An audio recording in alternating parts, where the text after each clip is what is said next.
Oi, gente. Bom, vamos estudar hoje John Locke, né, considerado o pai do liberalismo político, né? Nasceu em 1632 a 1704. Ok? Era um filósofo empirista também. Empirista, como eu falei nos outros vídeos, acreditava nos sentidos como um verdadeiro caminho para o conhecimento. Ele buscou compreender a gênese, né? O início, a função e os limites do entendimento humano para formar sua filosofia, né? E ele chegou na sua grande fase, né? Lembrando que ele também é considerado um contratualista, né? Quando estudamos sociologia, estudamos Locke tanto na filosofia, nessa parte do conhecimento, como no contratualista em relação ao contrato social feito pela sociedade para adquirir a ordem, né? Talvez eu faça um curso de sociologia, eu estou pensando, mas provável que sim. E a gente estuda Locke junto com o grande Hobbes e Rousseau, ok? Mas hoje vamos estudar Locke dentro da filosofia, né? O seu método do conhecimento, porque como nós estudamos a Idade Moderna, ela busca muito um melhor caminho para o conhecimento verdadeiro, né? Essa é a grande preocupação da filosofia moderna, diferente de como falamos lá no começo, né, dos pré-socráticos, com a busca pela origem de tudo, a filosofia antropológica, com os sofistas, com Sócrates, ok? E a sua grande frase, né, de Locke é: a mente é uma tábua rasa. Uma ótima frase para usar na redação, ok? A mente é uma tábua rasa. O que significa isso? Ele diz que o saber, né, é determinado, o nosso conhecimento ele é determinado pelas impressões vindas da sensação, olha o empirismo aí, e diz, é um exemplo fácil, né? A mente é uma tábua rasa, ou seja, nós seres humanos nascemos sabendo de nada, ok? Tudo que adquirimos é a partir das nossas experiências que vêm dos nossos sentidos, né? Tudo que eu passo, se eu colocar minha mão no fogo, no fogão, vou me queimar. Provavelmente, né? Com certeza, né? Pensando assim, eu não vou mais fazer aquilo, né? Porque eu já tive uma experiência antes. Eu sei que se eu botar minha mão no fogo, eu vou me queimar, porque eu já me queimei antes, entendeu? E eu adquiri uma experiência que eu não sabia que ia acontecer isso e depois não vai acontecer mais, pois eu já vivi aquilo e sei que é dolorido quando eu boto a mão no fogo e não irei fazer de novo. Ou seja, a mente é uma tábua rasa, ok? Por exemplo, quando uma criança vê um cachorro, ela fica espantada, fica admirada e começa a imitá-lo, por exemplo. Um adulto, muito diferente de uma criança, ele não se surpreende mais com aquilo, porque ele já está habituado. A criança não, ela acabou de chegar no mundo, por exemplo. O adulto já está aqui e sabe que o cachorro vai fazer aquele som, porque ele já viveu inúmeras vezes, ok? Ok? E ele dizia que a mente, né, a nossa mente, ela forma ideias complexas a partir dos nossos sentidos, né? E ela separa ideias simples e complexas e forma uma geral, né? E como ele acreditava, como Spinoza, né, ele dizia que o corpo e a mente são um só. É apenas um só. Tanto o corpo como a mente é um ser só. Dizia que o sujeito é particular e as ideias se formam a partir de cada um. Né? Alguém você pega um conhecimento, você vai formular da sua forma, outra pessoa pode formular. Da mesma forma, você escuta uma conversa, a pessoa pode entender de um jeito, outra pessoa pode entender de outro, ok? Ele vem a partir da abstração de ideias dos fatos singulares ou sendo inatos, né? E ele te pergunta, né, como se produz as ideias na nossa mente. Ideias na mente. Como isso acontece? Ele diz primeiro que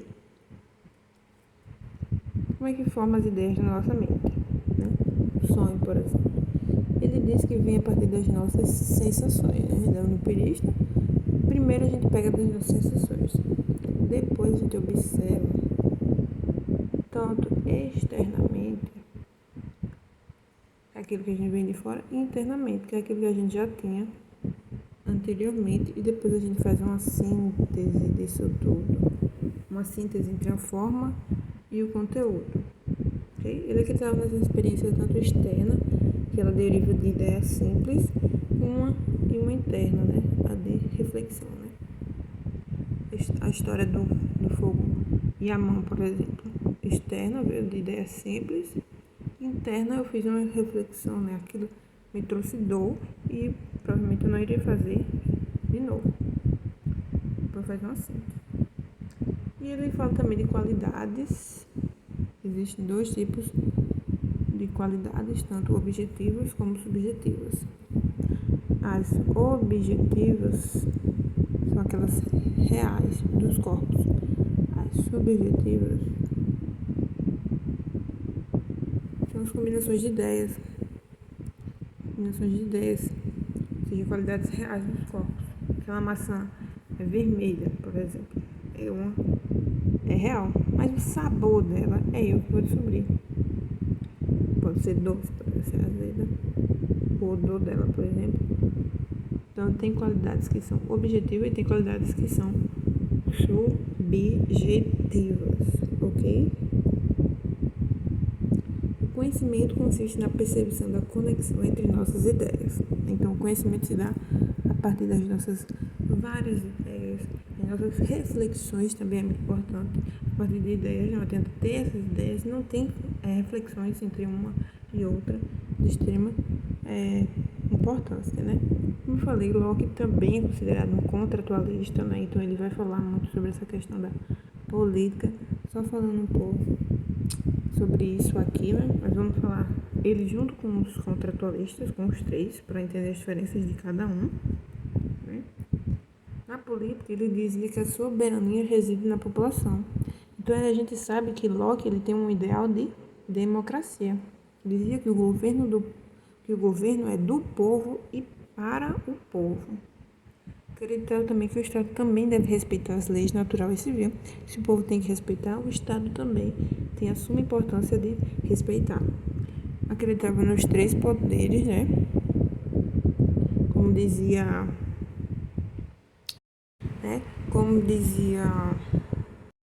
Montesquieu, né? Que os três poderes, né? Tanto o judiciário, legislativo e executivo devem ser separados não apenas em um só, né? E ele dizia que o legislativo tinha que representar o povo. E ele dá, né? Foi muito importante o Locke para a política, né, em relação à questão dos direitos naturais da população. Ele dizia que nós todos devemos ter direito à vida, à liberdade, à propriedade privada, principalmente, né? Tanto que ele vai defender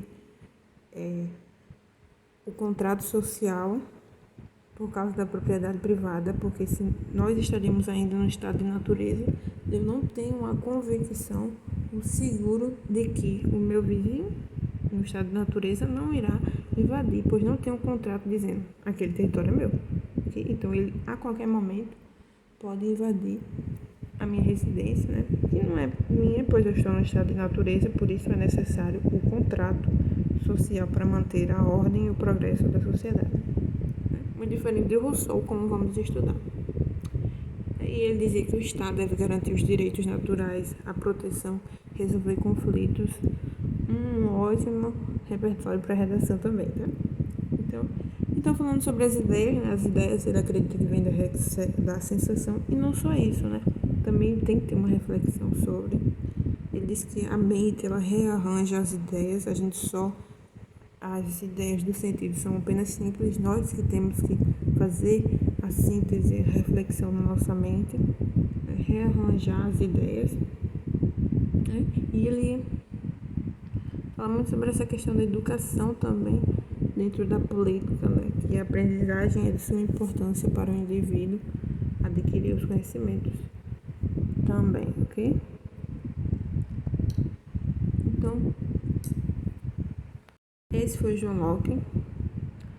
John Locke, uma pessoa muito importante para a filosofia, em relação ao conhecimento, uma pessoa muito importante para a sociologia em relação à política, ao estado da natureza, ao contrato social, ok? Então, você tem que lembrar da frase dele: a mente é uma tábula rasa. Um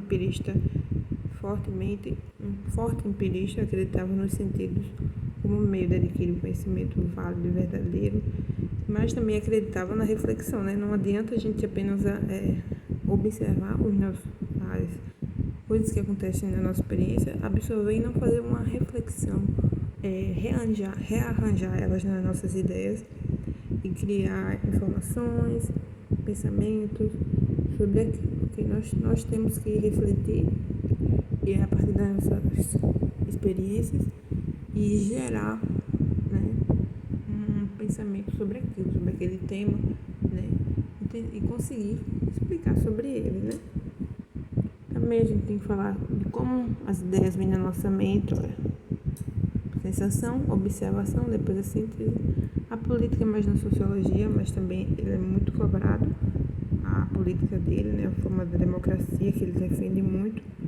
As qualidades que existem objetivos e subjetivos. Lembrando disso, show de bola.